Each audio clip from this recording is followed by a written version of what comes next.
It's that time. It's game time, baby. That time. Time to kick off Sports Extra. Brought to you by Southside Lumber, Southern Illinois Orthopedic Center, and Subway. Now, News 3's Sports Extra. Sports Extra. Greetings and welcome to Week 5 of Sports Extra. Coming up, we'll look ahead to the Dogs Conference opener, and we'll see if the Cardinals could finally clinch the NL Central. But as always, we begin with high school football, and we start with a South 7 heavyweight battle. 4-0 Cahokia visiting 4-0 Carbondale. And early on, the Terriers harassing Comanche's quarterback Patrick Ivy. Oh, check out the lick Ben Burks puts on him.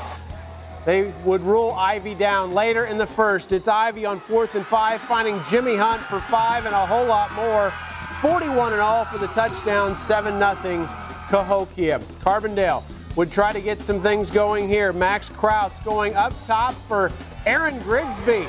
And the Terriers were in Cahokia territory. But later in the drive, it would stall as the Comanches hold a team meeting.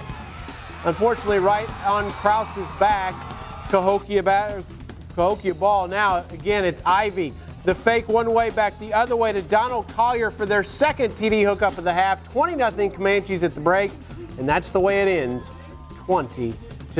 Sticking in the South 7, two teams looking to bounce back from conference opening losses met in Mount Vernon as the Rams took on Marion. Our first play is a dandy. Marion's Dalton Robertson hangs it towards the sideline. Zach Irwin taking out the innocent videographer. She and her camera would be okay, though. Later, tied at 0s in the second, it's Robertson flushed out of the pocket, slings it on the run to a wide-open Irwin. He breaks the tackle and scurries in for the score, 7-0 Wildcats. But Mount Vernon answered back. Here, James Mulvaney calls his own number, and he takes it in for the touchdown. We were knotted up at 7. However, the Wildcats poured it on from there. Aaron McFadden takes the Robertson screen, and he makes quick work of 65 yards. Marion led 13-7 at the break. All Cats in the second half, 41-14. Your final. The other game in the South 7 had Althoff leading Centralia at last report 44-26 in the fourth quarter. Our Sports Extra spotlight was shining on Chester tonight, where the 4-0 Yellow Jackets welcomed 3-1 Quoin. The Jackets would strike first. Clint Cole bouncing off Indian defenders, and he's off to the races. 64 yards for the TD. 6-0 Chester, and the home fans loving it. And they also would love this hit coming up by John Balkman. Hello! As Mr. Balkman greets the Indian receiver, but Quoin would rally. Matt Gossett to Marcus Clary on the screen. That would go for 6 as Quoin scored 21 unanswered points to lead 21-6 at the half. Still in the first half, Chester using the same play on Quoin. It's Cole again for 40 yards in the TD. Quoin led 21-14 at the break. Second half, Chester would score again to cut it to 1, but Quoin's Evan Stallings makes the game-changing play as he picks off the tip right there, and the Indians were in business. David Gayton would make the Jackets pay 28-20 at that point. Quoin adds a late score to win it, 35-20, your final. Elsewhere, Nashville made the 20-mile trek south on 127 to take on Pinckneyville. We pick it up in the third. Nashville up 18-12 until Bryant Shute connects with Nathan Morton for the 21-yard pickup. 2 plays later, it's Shute again. This time he finds Jake Baffin for the 44-yard TD for the go-ahead score. The Panthers go ahead and go for 2, and it's Shute again, this time to Adam Barcheski, and Pinckneyville pulls off the upset at home. They beat Nashville 26-18. Also in the Mississippi, AJ struggled a bit but beat Sparta 30-15. On the Ohio side, a 2-0 conference start was on the line in Metropolis tonight as Massac County met up with Murphysboro. Second quarter, Jarrell Johnson for the TD. Extra point no good, 13-0 Massac. Last chance for the Red Devils before half. Evan Brooks gets sacked, so it's 13-0 at the break. Third quarter, more from Johnson, this time going to the air to Brandon Pender for 28 yards. And then it's the little guy, James Canamore, taking it up the gut. Massac led 20-7 at that point. Here come the Red Devils, though. Big catch by Jeremy Marshall. This one's good for 35 yards. That would set up Brooks on the QB sneak. And the Red Devils were back in it. But late in the third, Orlando Jarrett would break loose.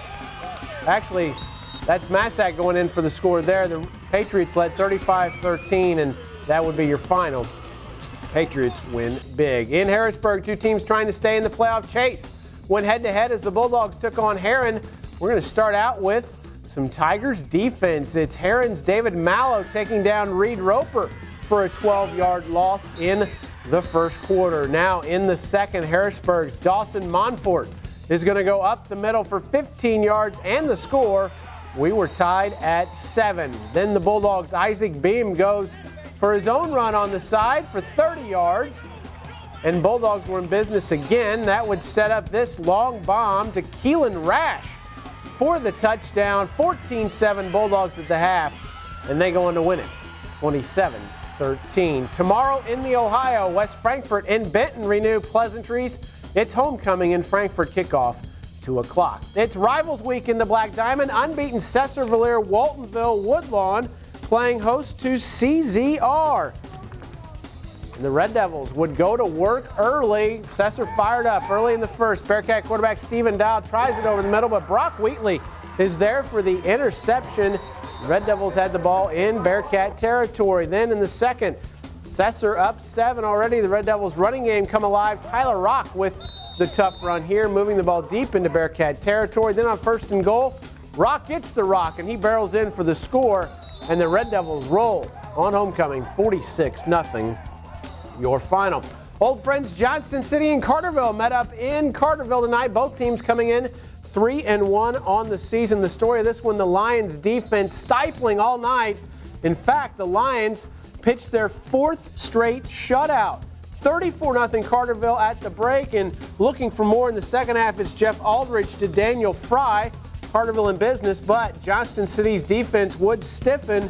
Sean Dobbins will come up with the forced fumble and the recovery there. But too much Carterville tonight. Here's Fry breaking loose early in the 4th. This made it 41-0. Fry just breaking tackles and getting into the end zone. Lions win it 41-0. Our final prep visual stop McLeansboro, where the Hamilton County Foxes welcomed Eldorado Foxes after their 3rd straight win, but the Eagles down early. But check out this kick return from Nick Housewright, weaving his way through defenders and all the way to the end zone, and this one was tied up at 6. The Foxes would strike back. Lucas Johnson taking the pitch and runs it all the way down to the Eagles' 3-yard line. Hamilton County would go ahead and take it in for a 12-6 lead. Second half now, it's Josh Hall getting the ball and dodging Eagle defenders. He'll take it into the end zone. The Foxes cruise.